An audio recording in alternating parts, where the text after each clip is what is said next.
of the House of Commons Standing Committee of Foreign Affairs and International Development. Today's meeting is taking place in a hybrid format pursuant to the standing orders. Members are attending in person in the room and remotely using the Zoom application. Before we continue, I'd like to ask all in-person participants to consult the guidelines written on the cards on the table. These measures are to help prevent audio and feedback incidents and to protect the health and safety of all participants, including the interpreters. You'll also notice a QR code on the card, which links to a short awareness video. Please wait until I recognize you by name before speaking. For those participating by video conference, click on the microphone icon to activate your mic, and please mute yourself when you are not speaking. For those on Zoom, at the bottom of your screen, you can make the selection for the appropriate channel for interpretation, either Floor, English, or French. For those in the room, you can use the earpiece and select the desired channel. A reminder that all comments should be addressed through the chair. For members in the room, if you wish to speak, please raise your hand. For members on Zoom, please use the raise hand function. The clerk and I will manage the speaking order as best as we can, and we appreciate your patience and understanding in this regard. Pursuant to Standing Order 106, subsection 2, and the motion adopted by the committee on Tuesday, September the 23rd, 2025, the committee is meeting on the study of the situation in Haiti and Canada's response.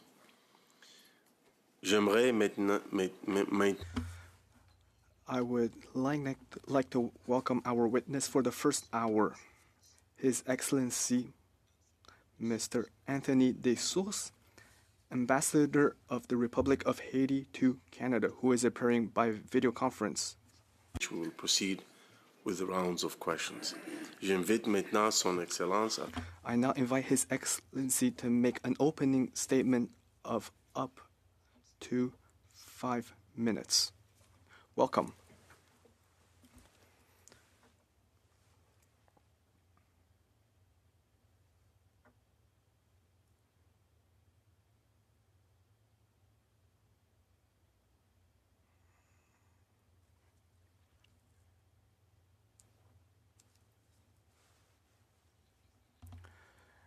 Your microphone is not open. We cannot hear you.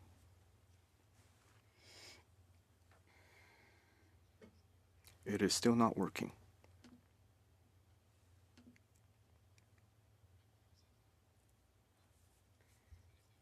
Your microphone is turned off. Can you hear me now? My apologies. Hello to everyone, dear members of the Standing Committee on Foreign Affairs and International Development. I am Anthony Dessources, new ambassador for Haiti to Canada. I presented my letter of credence to Governor General Mary Simon on September 24th. After consulting my country's authority, I can now accept your invitation.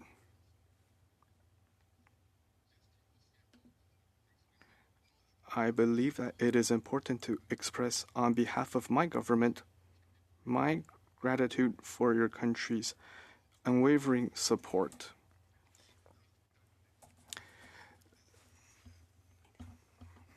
The sound is not clear enough for the interpretation to continue.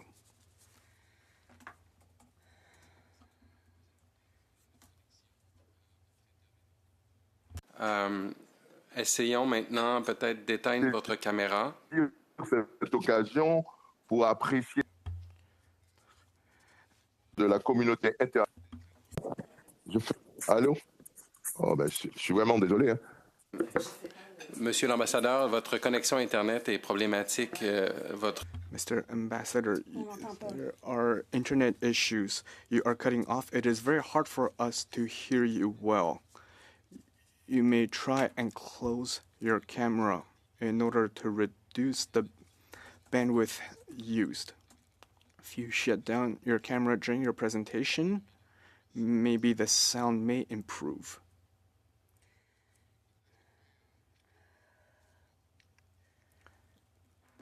Okay. Can I try and speak to you now?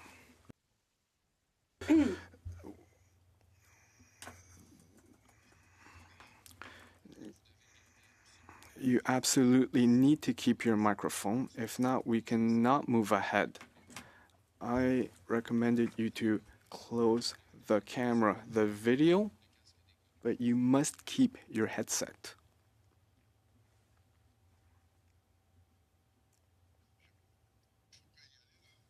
How about now? Allô?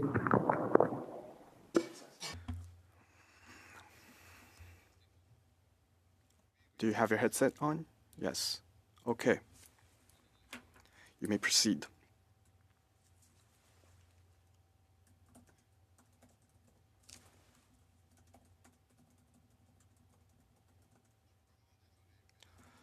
My apologies. Thank you, dear members of the committee, for inviting me to appear. The sound is not good enough for the service to continue. I am Anthony de Sos. I presented my letter of credence to the Governor General Mary Simon on September 24th. After having consulted my country's authorities, I can now accept your invitation. I believe that it is also important to express, on behalf of the Haitian government, my gratitude for your country's unwavering support towards Haiti in different cooperation sectors, as well as the hospitality provided to the Haitian community in Canada. I would also like to recognize the important contributions made by the international community to help Haiti. I want to particularly emphasize its involvement to help us through recurring socioeconomic crises and lead us to a sustainable democratic outcome. Haïti, qui fut connu dans les années antérieures comme Haiti used to be known as the jewel of the Caribbean. The connection is not clear enough for the service to continue. assez difficile pour les autorités haïtiennes. En premier lieu, il y a la situation sécuritaire qui reste assez difficile à résoudre, car en dépit des efforts déployés par le gouvernement haïtien, avec la présence de la mission multinationale d'appui à la sécurité, Monsieur l'ambassadeur, il y a encore un problème de connexion. Le débit Internet fait en sorte qu'on n'est pas en mesure de faire une interprétation pour l'instant. Un instant, je parle de la situation avec le président.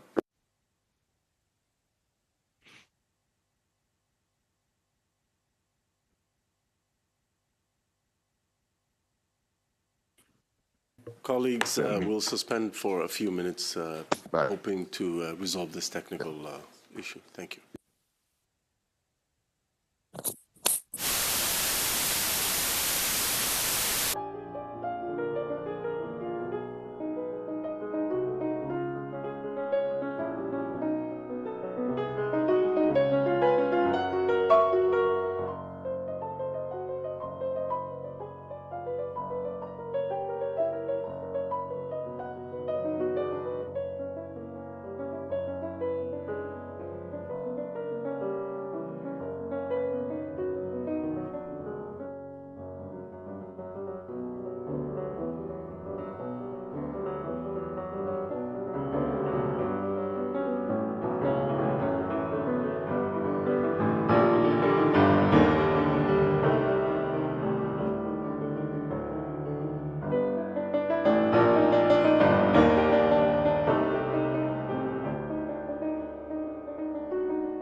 Monsieur Dessources. Okay.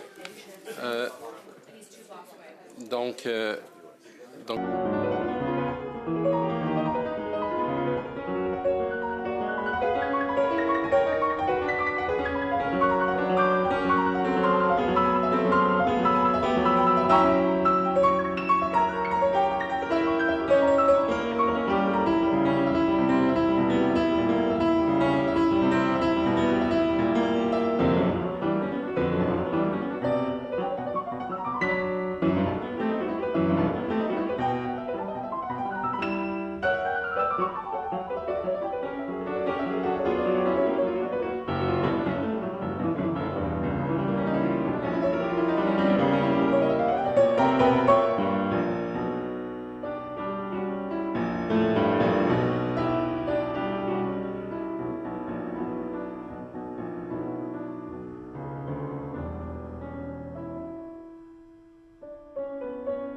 call the meeting back to order. I'd like to now welcome our witnesses who are joining us by video conference for the second hour.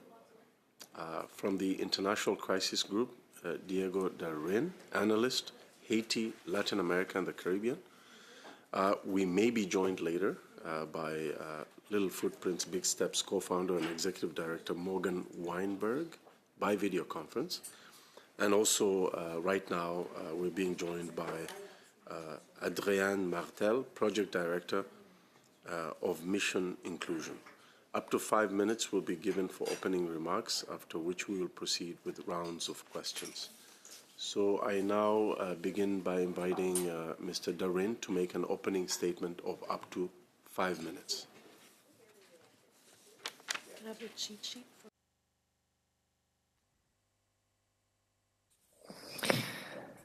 Thank you for having invited me to join this morning's proceedings. All protocols are observed. I would like to focus my remarks today on the new possibilities for curbing gang violence opened by the UN Security Council's authorization of a new foreign security mission for Haiti. In the coming months, a window of opportunity may emerge to lay the foundations for lasting peace, but this could also turn into another failed attempt to rein in the growing power of gangs. Haiti will face two important transitions in the coming months. First, the Kenyan-led security mission will transition into a gang suppression force, but there is little clarity about how this process will be managed.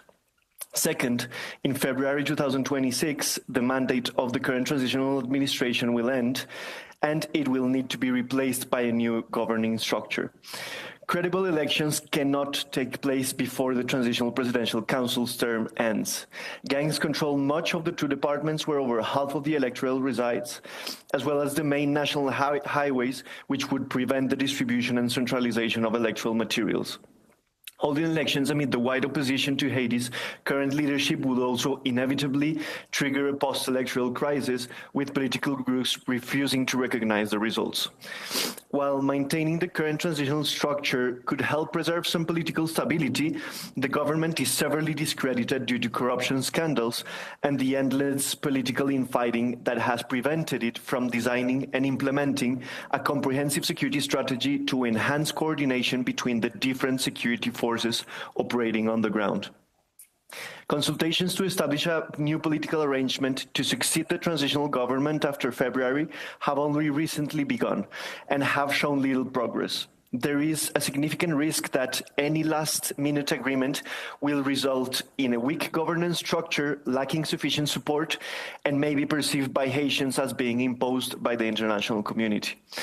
The multinational force authorized 2 years ago the deployment of a multinational mission that would be composed of 2,500 officers, but it has only been able to deploy 1,000 of them. Due to lack of funding, personnel, and equipment, the force has only been able to establish 3 of the 12 planned bases that were meant to maintain continuous presence and carry dedicated operations against the gangs in all territories they currently occupy. The mission operates with less than 30% of its required equipment. Armored vehicles are not suited to the urban environment in Port-au-Prince, and lack of spare parts have left half of the fleet out of service. Although the force has now 2 helicopters for medical evacuations, it still lacks air and maritime combat capabilities, which are critical to disrupt supplies to the gangs. The new security missions concept was deployed mainly to address the funding shortages and logistical challenges that have limited the foreign force operational capacity so far. The mission will have a UN support office based in Port-au-Prince, which will be funded through predictable resources coming from the UN's assessed peacekeeping budget. However, the cost of the mission personnel will still depend on voluntary contributions. At full deployment, this could amount to around $100 million per year. Without these contributions, the new mission will not be able to reach and sustain its full capacity to achieve its objectives. It is still unclear how the transition to the new force will unfold. Countries currently participating in the current mission have expressed their intention to remain under the gang suppression force, but it is not yet known whether the currently deployed contingents will be fully integrated into the new structure. In the meantime, voluntary contributions will be needed to pay for the mission's logistic and basic personnel needs to ensure that current personnel remain operational on the ground until the new force is fully deployed. A gap between the outgoing Kenya-led mission and the incoming gang suppression force must be avoided at all costs, as gangs will certainly take advantage of it. The new force has a more offensive mandate than the previous one, but operations should begin in rather accessible areas to minimize civilian casualties while disrupting gang supply chains and cutting off their revenue sources. Initial victories in sparsely populated areas, as, for example, regaining control of specific sections of national roads currently held by gangs, would carry symbolic value, build public support, and encourage defections within gang ranks. It is unlikely that the new security force will solve Haiti's security problem by arresting or killing all of the estimated 12,000 gang members, of whom 30 to 50% are minors. Nor would such an approach be desirable, as most gang members join these groups at a young age to meet their most basic needs in an environment offering few, if any, alternatives. Haitian authorities have recently launched a program to help minors who want to leave gangs to do so safely, but it currently envisions to reach only a fraction of the estimated number of children involved in these groups. Haitians should also start exploring when and under what conditions they could contemplate talking with the criminal groups with the goal of permanently dismantling them. The Haitian state, with international support, should consider what kind of exit pathways could be offered beyond minors, including for senior gang members willing to disarm and cooperate with authorities. As Haitian authorities and their international counterparts plan for these two crucial transitions, they must be prepared for Vivre Ensemble gang coalition to step up attacks in an effort to derail them, expand territorial control, targeting critical infrastructure, and attempting to bring down the transitional government again, as they did last year. Thank you. Thank you very much for your remarks. We will next go to Adrienne Martel, Project Director of Mission Inclusion. You have up to 5 minutes for your opening remarks.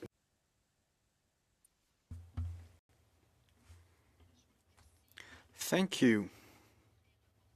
Thank you for giving me the opportunity to appear before this committee again.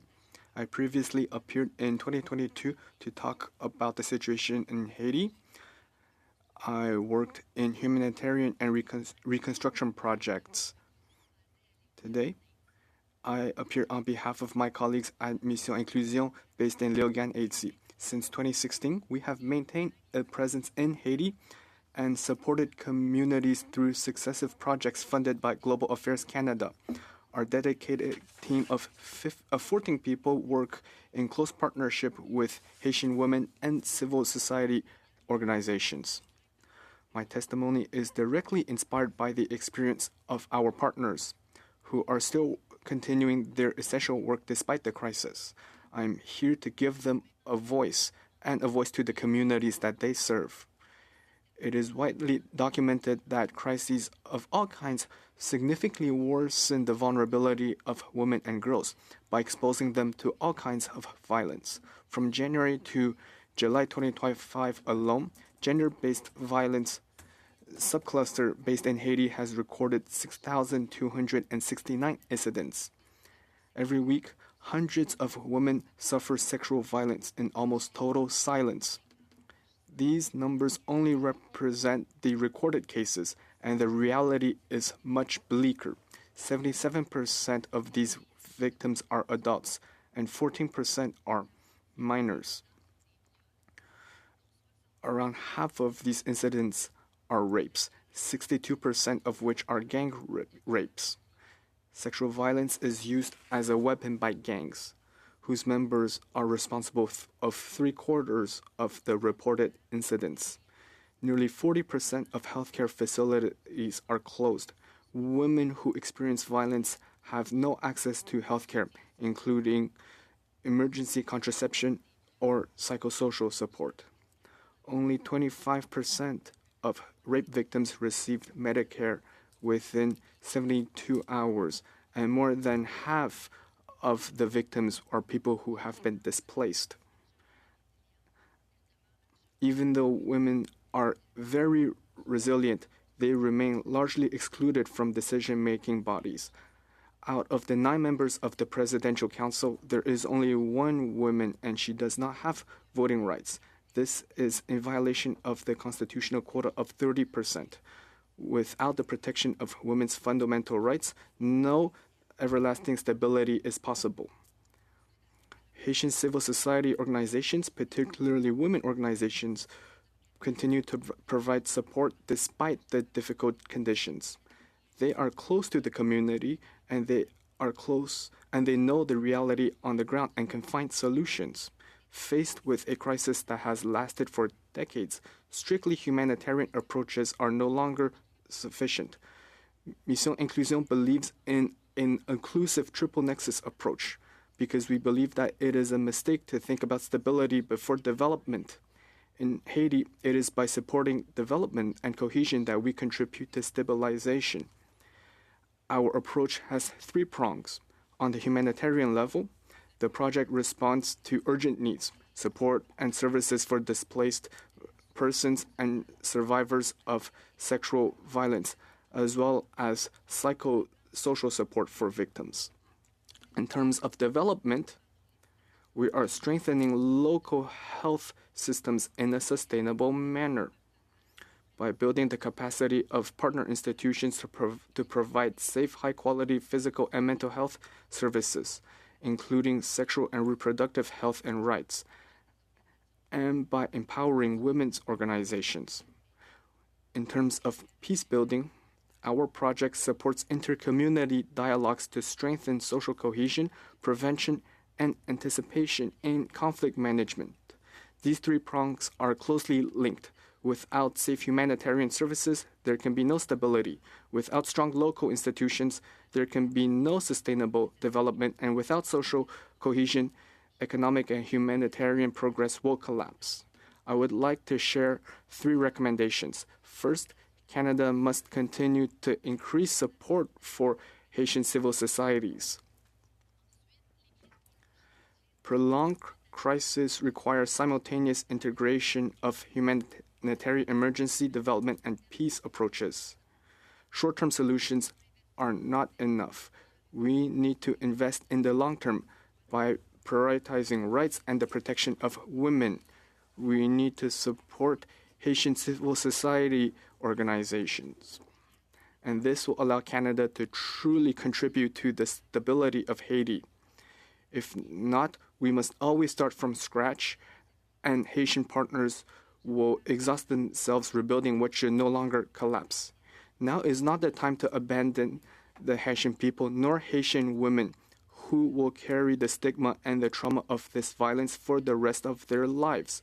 We can still make a difference and reaffirm our solidarity by continuing to support them, by fighting impunity, and by calling out the violence.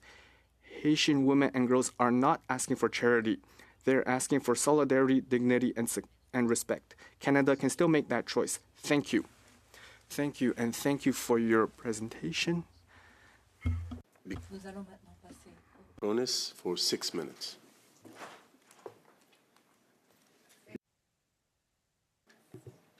So thank you so much, Mr. Chair. I'd like to ask the panel, the tragedy of Haiti is that one of the tragedies of Haiti is that the gangs are actually eating the next generation, in the sense that 30 to 50% of gang members are minor children, as you've explained. I'm wondering whether you have any insights into what we need to be able to do, or what Haiti needs to be able to do to help those minor children exit that gang lifestyle and have a more promising future.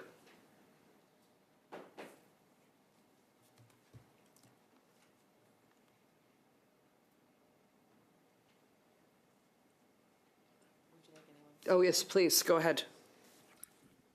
Thank you. So, as I was... Pardon, je vais peut-être m'exprimer. I will speak in French. It will be a little bit easier. Currently, Since the beginning of the year, the government implemented a program to offer exit ramps for minors. This is a project between the government, a civil society organization called VDH, and UNICEF. UNICEF signed a handover protocol with the Haitian government for the care of minors who were arrested during gang operations, for example, and then reintegrate them into civil society by offering them different services. Last year, when that program was not put in place yet, UNICEF already allowed the disarmament and the demobilization of around 140 minors.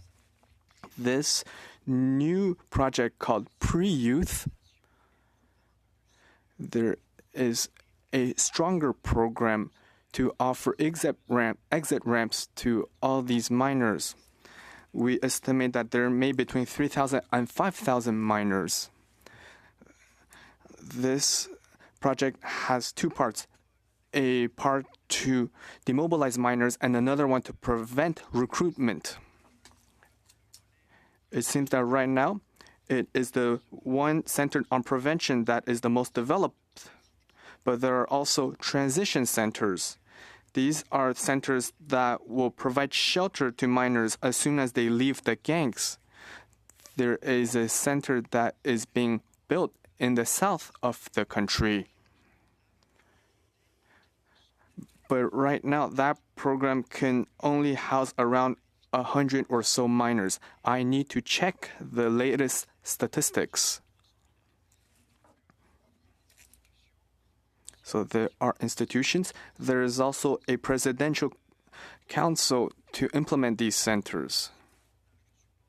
There also needs to be more international support because we are being told that there is not enough money for a more ambitious program. In terms of my question, how effective is it? Le premier centre. The first prevention center was created in July. And no transition center for demobilized minors are functioning right now. So I do not know if they're effective or not.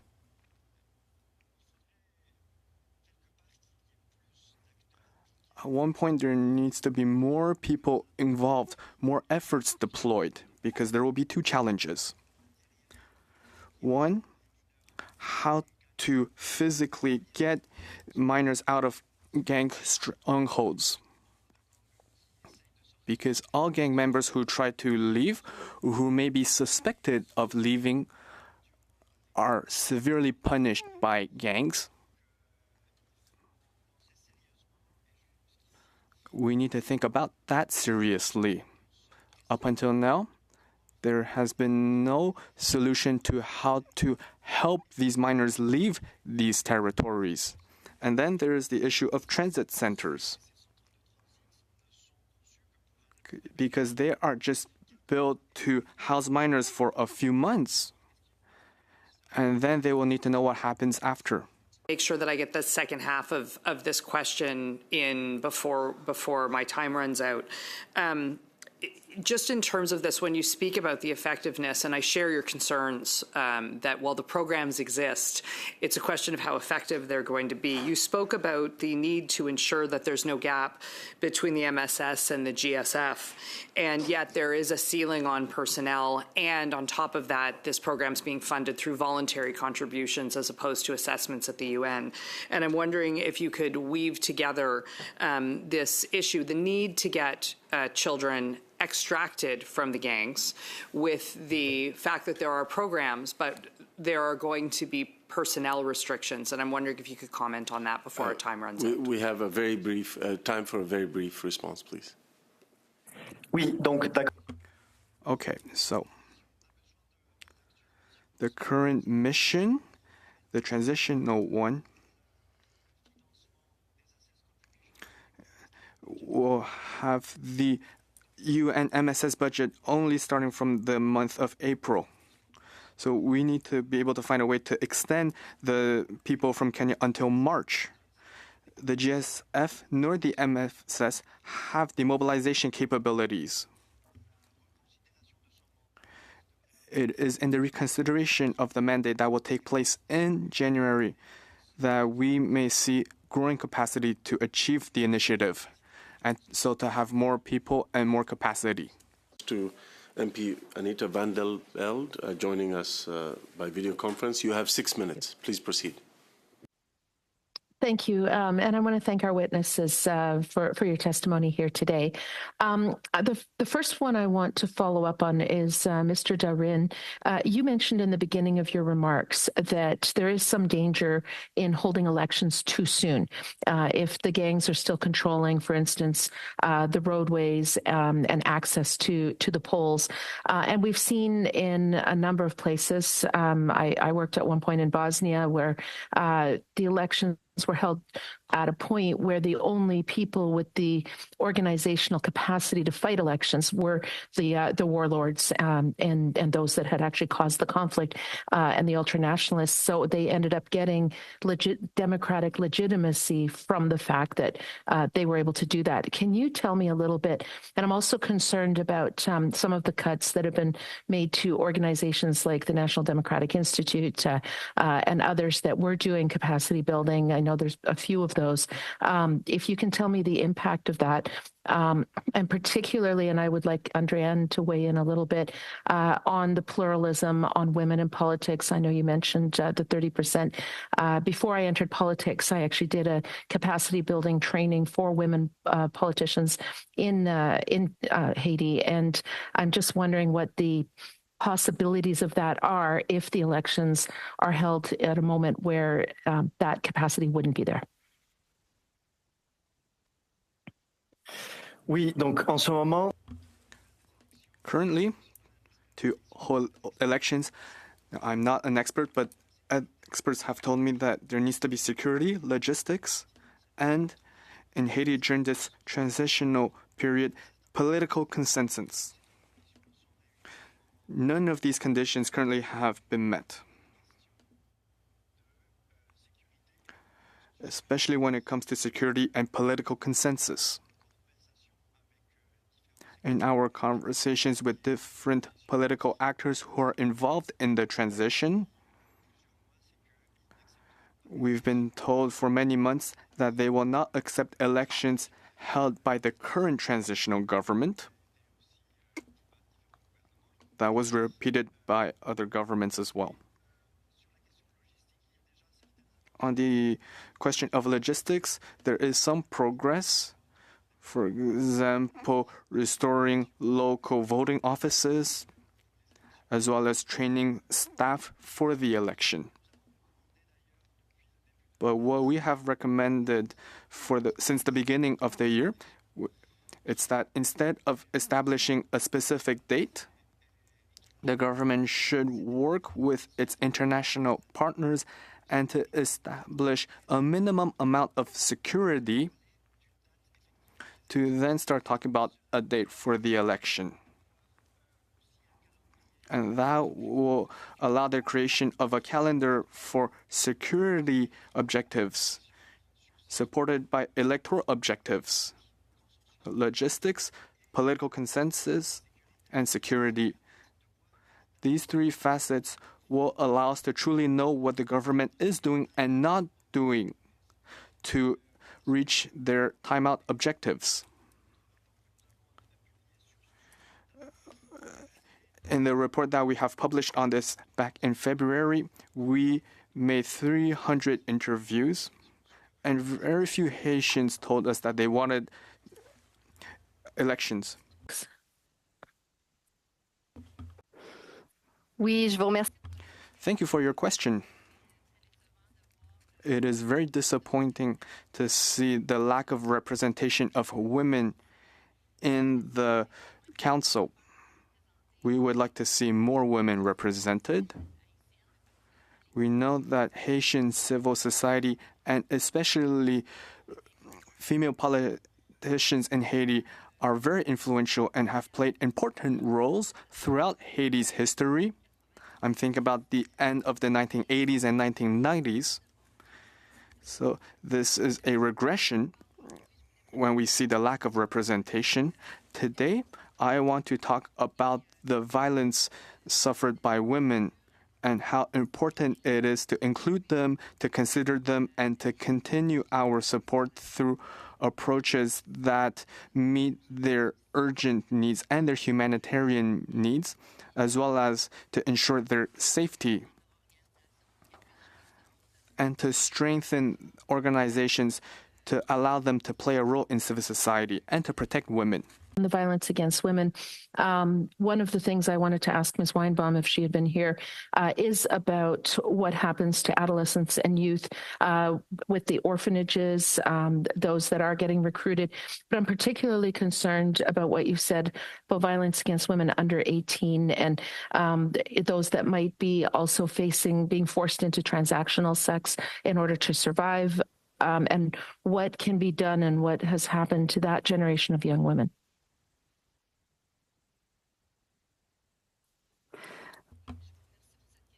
Thank you for your question. We are also deeply worried by the situation of young women and the growing amount of women who are victims of sexual violence. Women need to leave their homes and their families and their schools due to the insecurity. And when they leave these zones, they face all kinds of violence and discrimination. Women who leave are also seen as spies by different armed gangs, and that further stigmatizes and marginalizes them. So throughout their journey to find security, they go through all kinds of discrimination. And what is even more concerning is that when they are in resettlement areas, there are still a high number of cases of sexual violence in places where they should be safe. So that calls into question the capability of protecting displaced people from gender-based violence. Thank you very much. Monsieur Garon, vous avez 6 minutes. Thank you, Mr. Chair. I'd like to thank our witnesses for their speeches. Ms. Martel, let's start with you. I'm very touched by your opening statement on girls and women. I also look at my colleagues from across the way, and it has been a very emotional testimony for all of us.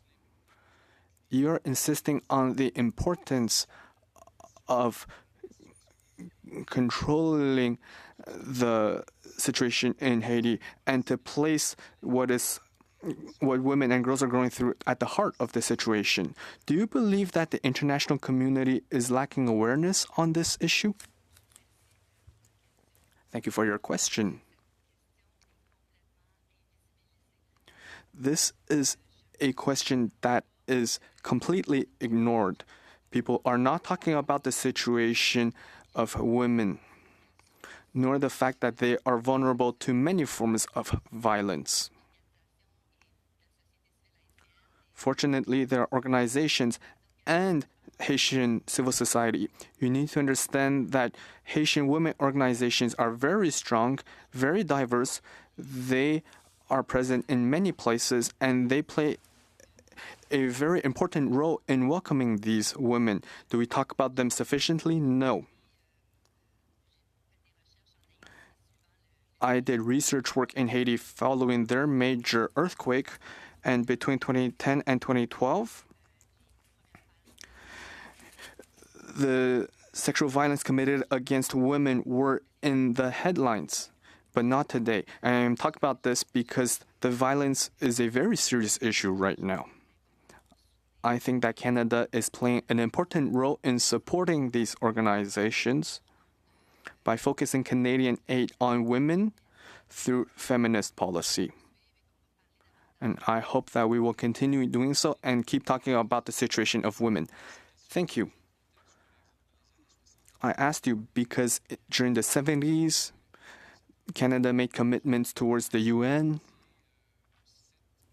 We committed to dedicate 7.7% of our GDP to help Haiti. But when it comes to commitments, certain countries such as the USA and Canada may fear too much financial commitments. You spoke about your 3 pillars to ensure everlasting effects. You talk about the urgent need to consolidate peace as well as development objectives. When there is so much uncertainty surrounding the maintenance of peace building troops, do you believe that these are the right solutions to ensure the health and safety of girls and women who often are the first who are forgotten? When you talk about the interventions, are you talking about peacekeeping missions? Missions such as yours and your organization, when there is not enough certainty surrounding funding, who are the first to suffer? Thank you for your question. When there's so much uncertainty, it is hard to work with long-term plans and to have a long-term vision when you do not know if your partners will still be able to operate, without knowing if gangs will spread across more territory. We used to work in a neighborhood that was in the outskirts of Port-au-Prince. We supported organizations there in a place called Agressier. That place has since fallen into the hands of gangs, and we had to cease operations.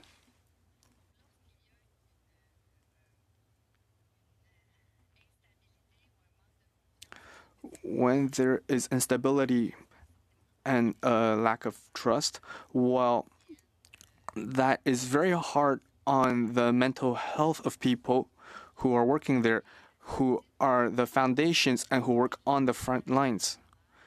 And it is also hard for organizations like us and our partners to see how we can ensure that what we do is sustainable.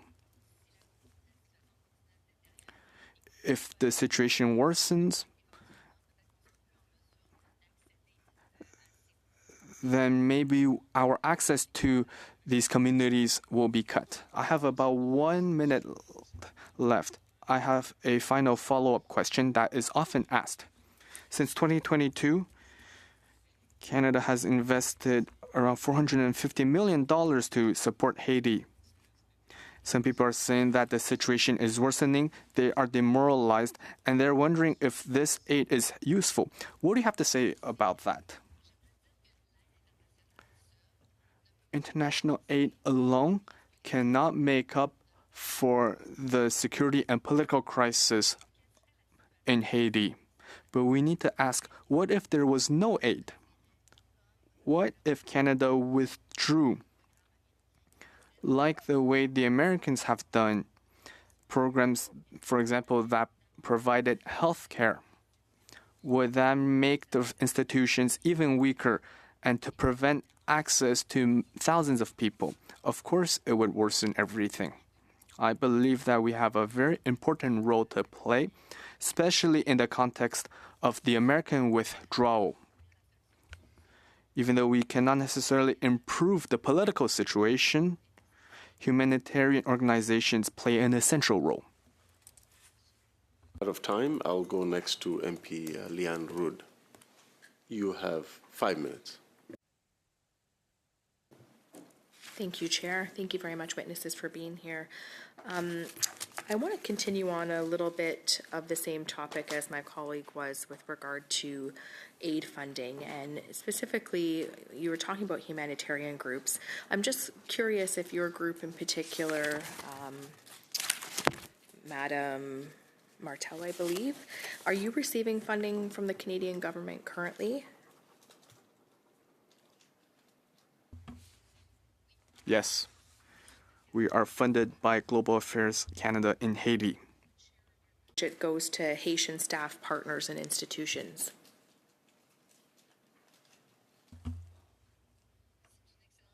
Great question. I do not have the stats in front of me, but I can provide you with them because we will send you a briefing note after this session, and I will be sure that the percentage to our partner organizations will be in there. But I would like to highlight that currently, as part of our projects, no Canadians are in Haiti. All our personnel in Haiti are Haitian, and all our activities are implemented in partnership with Haitian civil society. We work with the Haitian Ministry of Health and Population. We are strengthening that institution. So if you allow me one more thing, we play a role of a bridge where we provide technical support, but we ensure that the funding goes straight to Haitian organizations. Thank you very much. Is there somebody who audits your programs in Haiti, and how often would those results be public, and what corrective actions do you take when controls fail?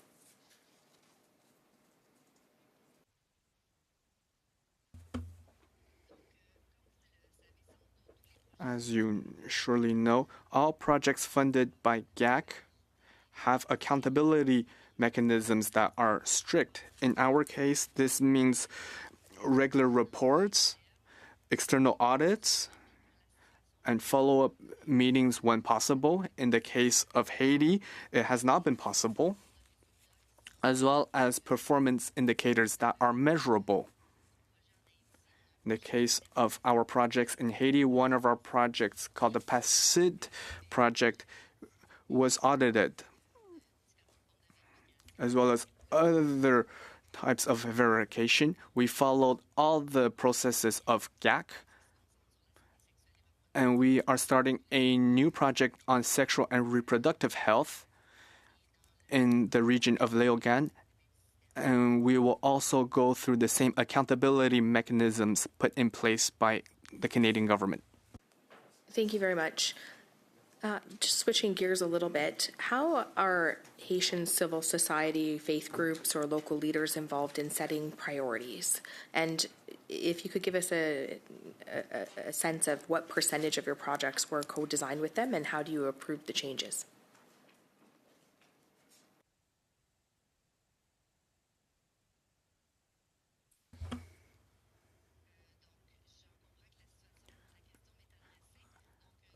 I see that this question is for me. We are not a religious organization,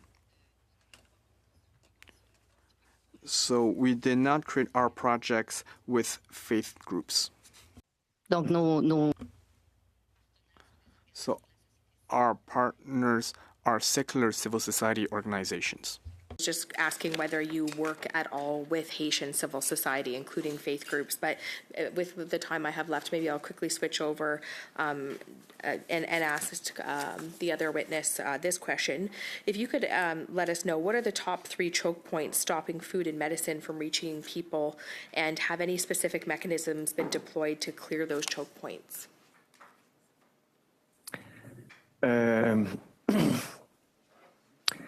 Les gangs contrôlent. The gangs control the ports, the area surrounding airports, and the main roads that connect the capital with the rest of the country. So the import and the supply chain of food has been completely shattered by gangs. They also impose taxes on the roads. The inputs that allow rural development is also very challenging. Agricultural products are much more expensive than the past due to the taxes charged on the roads that connect the ports to the places where they need to be used. It's the illegal gang taxation system and the presence of gangs in certain zones that has completely destroyed the supply chain for foods. You have 5 minutes. Merci, Monsieur le Président. Merci à vous deux. Thank you, Mr. Chair, and thank you for your work in such a challenging situation. Ask Mr. Darin a couple of questions. In February, you said the transitional government in Haiti has failed to galvanize the fight against gangs, while donors have provided only limited funding to the Kenya-led security mission. Two failures. Really a failure in the provisional government at dealing with the gangs, and a failure of the coalition of groups and countries that funded the Kenya-led mission. I'm trying to dig into a little bit what a gang is. And I sometimes worry that I think I'm using Canadian terminology about gangs in a situation that is completely different, which are like paramilitary groups that have regional territory, which are gangs writ large, and even the word seems to be insufficient. And so if I'm looking at terminology, what is a gang? And I know we're worried about youth and engagement because of the membership, but the leadership of the gang, what promotes it, who benefits from it, what groups in society take advantage of having the gangs have regional control. And once we have a definition, is the new proposal under the UN Resolution 2793 going to work? Or are we missing the boat in Canada? Does Canada have to retool in the way we think about gangs? Merci beaucoup pour cette question qui est extrêmement. Thank you for this very important question. We are preparing a report on this. Who are the gangs in Haiti, and what is the coalition to live together? There's the debate on whether there is an armed conflict in Haiti. There are two factors: organization and the hierarchy of groups, and the intensity of the violence. I will not talk about this debate, but in Haiti, gangs started appearing towards the end of the 90s. They were groups that started in poor communities that were weaponized by certain political parties to win elections. They were also used by the economic elite to boycott rival companies. After the end of the UN mission that had been in Haiti for 14 years, the Haitian government was not able to control the security situation, and the groups that were not dismantled became more powerful, and they were weaponized by the elites that gave them weapons and money and gave them impunity. They were able to diversify their resources and become more independent from their former sponsors. Today, they are largely financially self-sustaining, and since the Haitian government has asked for a UN mission to fight them, they created a coalition amongst them and stopped fighting amongst themselves in order to fight against local and international forces together. Their goal is to stop the creation of any force that can be stronger than them and force the authorities to negotiate over what they want, which is to have total amnesty for their crimes, even though they do not say that part out loud. Now, there's a question surrounding whether they are criminal groups. It is a gray zone. They have been controlling territories for years. They distribute food there. Recently, they are trying to show that they are taking their responsibilities more seriously. They are making videos showing them providing food and school supplies. They are positioning themselves as political authorities. And the goal of that is to have a more legitimate image to negotiate with authorities. That's very important because I think we're missing some of the boat on that. It seems like they're doing what the cartels did in Colombia in the last century and established themselves as civil authorities and providing services. So that becomes quite different. In our notes, it says that the vast population does not want discussions towards amnesty. But if they're providing civil services, is that a more complex issue than just saying the population doesn't want amnesty? Unfortunately, we're way over the time, so I won't be able to. Can I just ask the witness then, if you could provide any written material for us on, or point us to a source with respect to gangs that we may be naive about, that anything the ICG has that you have personally, if you could forward it to us in writing, it would be very helpful, and we would be appreciative. Thank you. Merci, Monsieur Oliphant. Thank you, Mr. Oliphant. Monsieur Garon, vous avez 2 minutes et demie. You have 2 minutes and a half, Mr. Garou. Thank you, Mr. Chair. We were talking about gangs. Ms. Martel, I have a question for you. The MSS was replaced by the Gang Suppression Force, the GSF. What do you think about that change?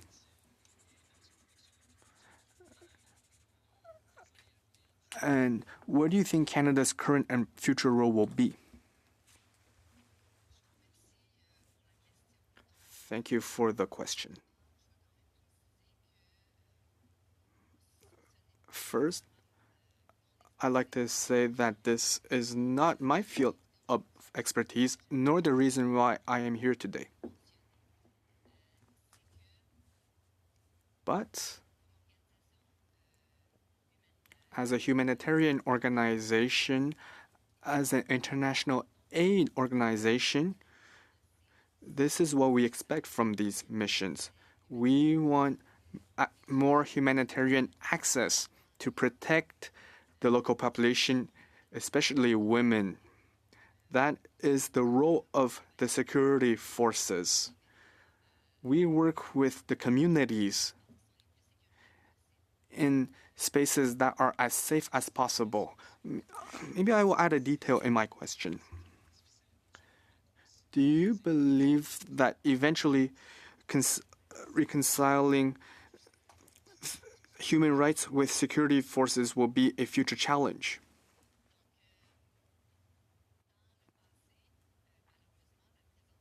In the past, unfortunately, the presence of international military forces did not protect girls and women in Haiti. Quite the contrary. We documented cases of sexual violence committed by UN forces, as well as the spread of cholera in 2010 by UN forces. That certainly left a very bad memory in the minds of Haitians. These forces are necessary. This is a multifaceted crisis that requires a multifaceted response. I hope that the forces will support the Haitian National Police to ensure that they are properly equipped and allow them to protect the local population and communities. To echo what the other witness has said, we need to ensure that the troops and the forces are adequately equipped and can strengthen the local police forces. Double take. You have 5 minutes. Thank you, Chair, and thanks for the witnesses.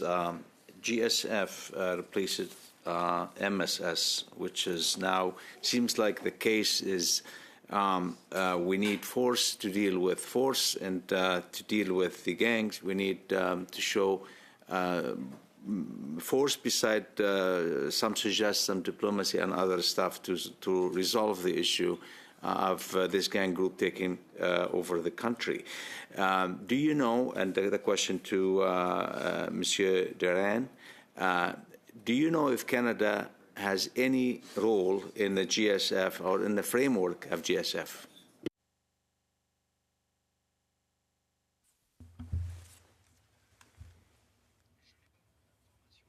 I do not have a lot of information on that. The following is public information.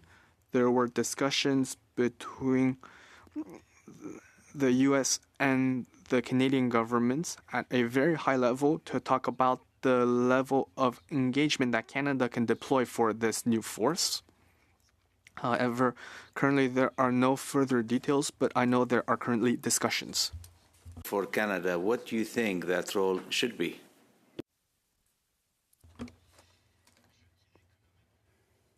I would say the same role as for all other countries, which is contributing people, expertise, as well as funds for the new mission. It is essential to have a force stronger than the gang in order to change the balance of power. And as I've said in my opening remarks,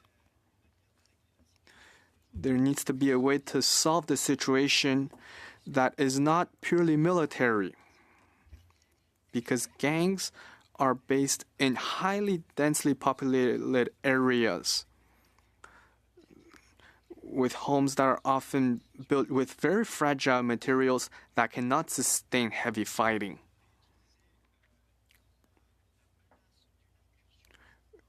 We need to use the threat of an imminent incursion as a way to deter the attitude of violence of gangs and to lead them to cooperate with authorities.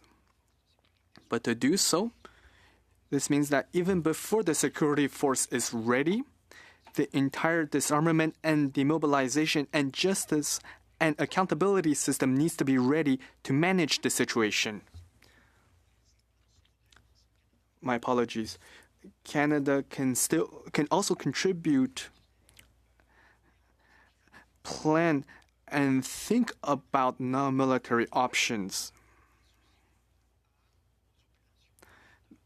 that may be associated with the military option. Or the best option on the table. Do you think, or do you believe that there's enough public support for such a mission?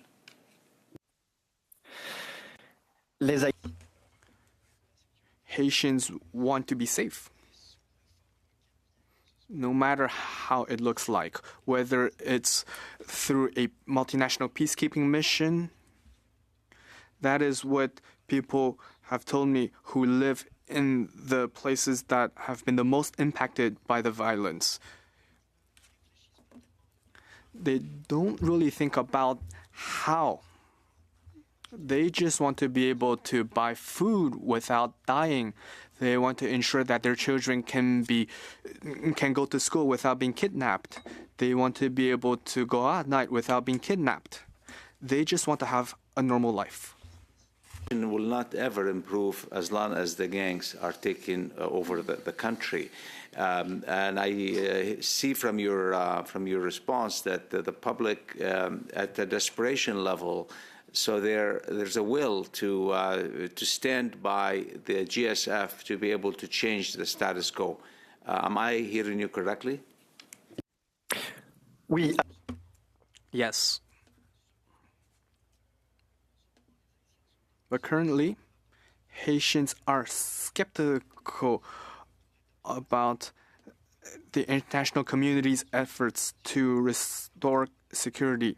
In 2022, the Haitian government asked for help. The mission was authorized in October 2023. And so far, there has been no operations to try to dismantle any gangs. So people see that there are a lot of talks at the international level, but that did not bring any security support operations to dismantle the gangs. Blair, you have 5 minutes. Thank you very much, Mr. Chair. And again, thanks very much to our witnesses for their testimony before us today. I'd like to sort of step back a little bit and just make some inquiries with respect to the formation of this new GSF that the Security Council adopted just 3 weeks ago on September 30th. September 30th this year. The objectives that they've identified in the UN are to include conducting intelligence-led operations to neutralize the gangs, securing critical infrastructure, facilitating humanity access, and supporting the Haitian National Police, the PNH, and the armed forces. I note that in some of your previous testimony, for example, the ICG has advocated very strongly for inclusive political engagement, security sector reform, and measuring international engagements to avoid repeated past intervention mistakes. I also note in Ms. Martel's previous testimony before a committee, she stressed that training and arming the police has to go hand in hand with fighting impunity and strengthening the judiciary. And so the security sector reform is really the area that I wanted to inquire of our witnesses. First of all, I think just having a stronger police presence and even our military, I think it's necessary because, as long as there's a very dangerous situation on the ground, people find it difficult to implement reforms and to deliver the humanitarian assistance that's so vitally needed. But my question is, how do we balance the humanitarian requirements with our security imperatives? And is simply investing in a stronger law enforcement response, for example, sufficient without having a functioning judiciary or a prison system? And I see both of your organizations have advocated in this past. I'd very much like your impressions on that issue.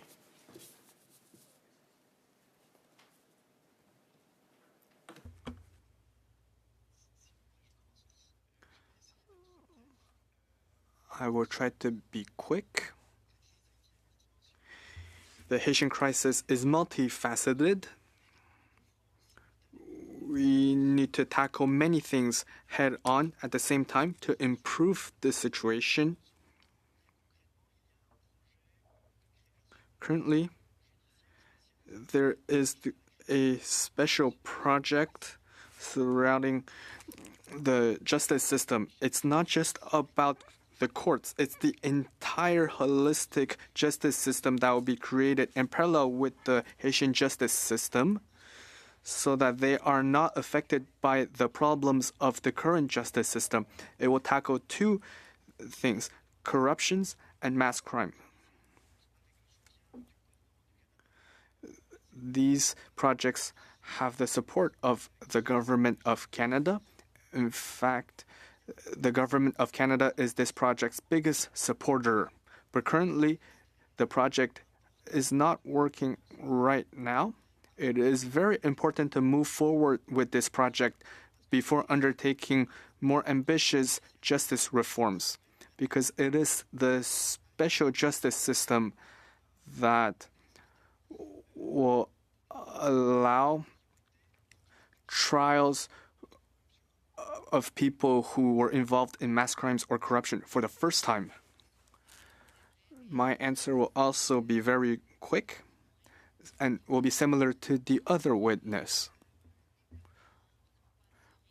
You can't ensure the development and the thriving and the protection of human rights, especially the rights of women, if many people right now have impunity.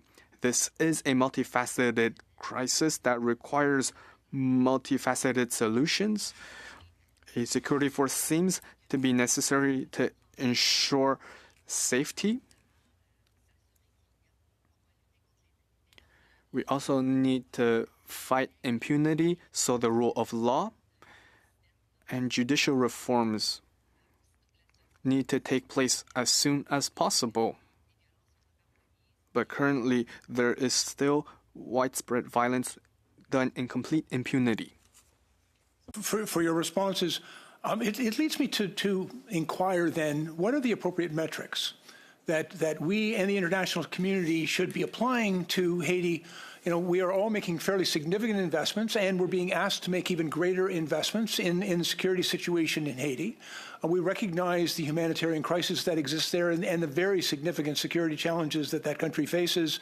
but what would be the appropriate metrics to measure progress and to measure success? And I think one of the things we wish to avoid, the ICG recognized, the ineffectiveness of previous international interventions in Haiti, and I think perhaps if we were thoughtful about how we would measure success at the outset of these new investments, then perhaps we would be able to maintain greater focus on achieving some measure of success for the Haitian people.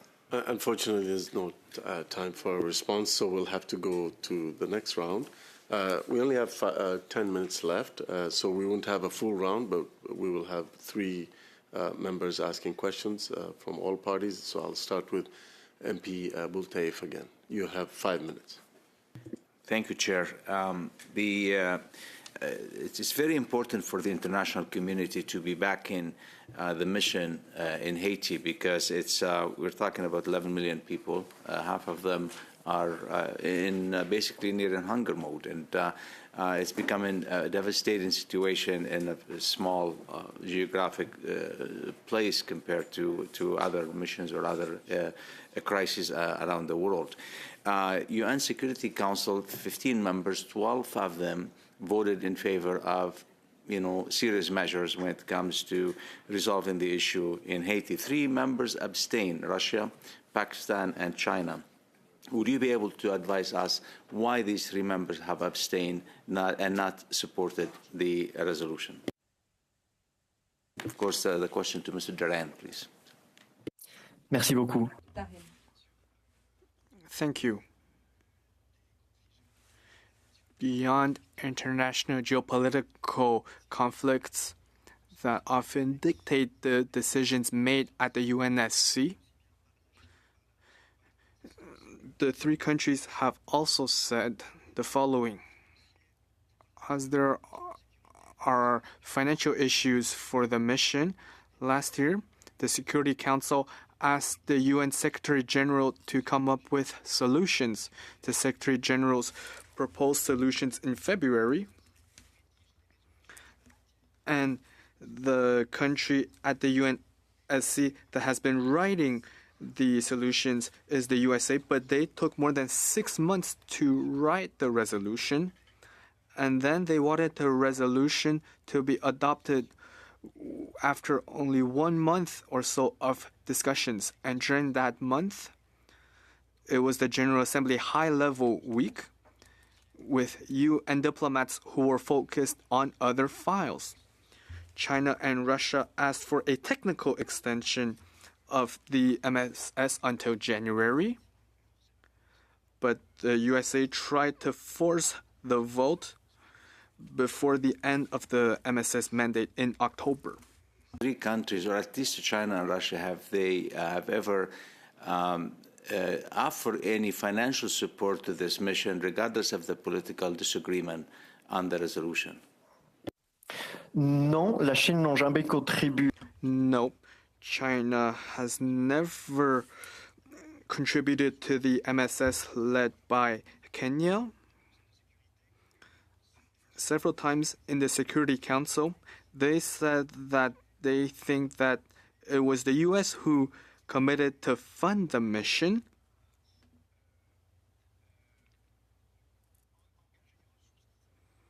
And they did not actually deliver on the resources that they had promised. But China has never provided financial resources. Have I understood correctly that in your first answer that these China and Russia were questioning the transparency of the contributions and where the mission is being focused on or not? Mostly asking for was more clarifications on, for example, how the force were going to be composed, what were going to be the rules of engagement, as this new force has a very much robust mandate than the previous one, how they were going to deal with accountability for possible violations of human rights, where the money was going to come from, because even if some of the funds that are going to fund this mission are going to be assessed contributions of the UN peacekeeping budget, there is still a part of voluntary contributions that is needed by countries. So they wanted more clarifications on how the transition from the previous mission to the new one was going to be done, and they wanted to have more time to have substantial conversations about that. That's what they were criticizing. Is there any suspicion that Russia and China are playing on the gang side by any chance with regard to this situation? There's no evidence to think that. However, they haven't been engaged in Haiti's situation. The only thing is that about 2.5 years ago, there was reports that the Wagner Group was offering support for contractors for Haiti, something that other contractors took the chance, and now there's other contractors that are doing this work. Thank Merci you. beaucoup. Thank you very much. We go next to MP Mona Fortier. You have 5 minutes. Merci, merci.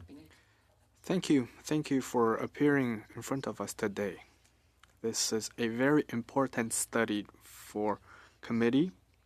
I'm talking about your contribution. Your contribution will allow us to gain new perspectives that will allow us to find the solutions that we may need. And we can provide that to our colleagues, including Minister Anand.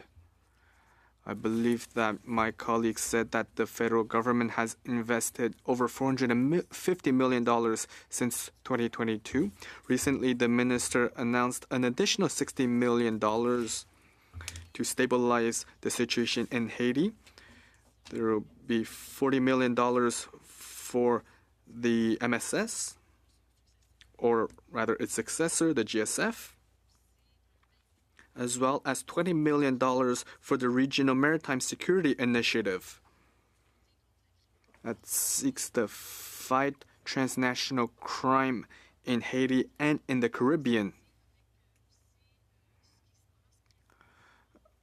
Considering the situation on the ground and what is happening right now, do you believe that we need to adjust our approach?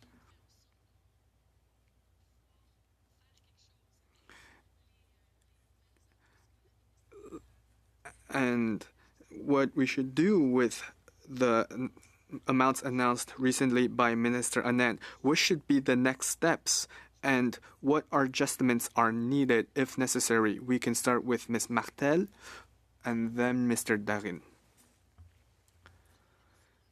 Thank you for the question.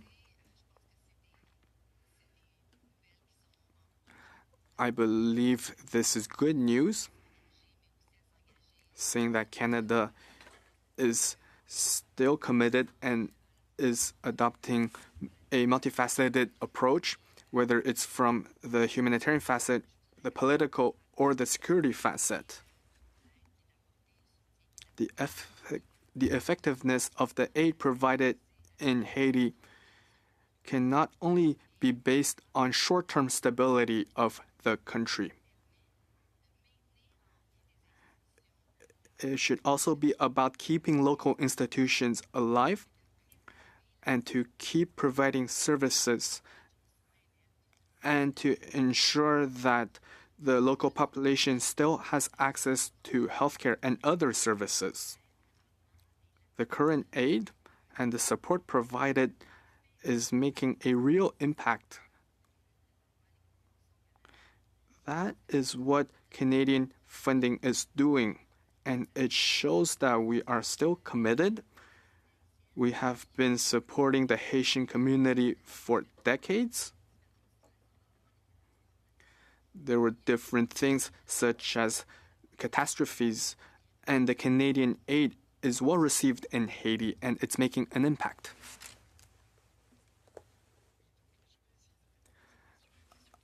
I will try to answer this. Someone also asked how to measure the success of interventions in Haiti. Security is right now the priority. if you can secure the main ports and roads and airports, then it is a security success. And then you need to not only completely dismantle the gangs, but also reestablish the authority of public institutions in recaptured places. So responsibility of the police and the military, but also ensure that there are hospitals and schools. Around 60% of the Haitian population currently does not have access to clean water. So reopening the 1,600 schools that are closed, 60% of hospitals are also closed right now. These are also measurable objectives to assess the success of international involvement. At the legal level, the Haitian security issue, like in all conflicts, sees that violence is closely linked to politics. So this means that we need to cut the links between the elite and the gangs. International sanctions help.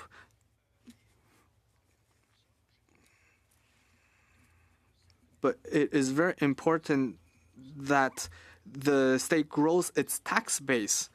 And this means that the Haitian government needs to have a tax collection system that is better than what it is right now. Thank you very much. Mr. Garon, you have 2.5 minutes.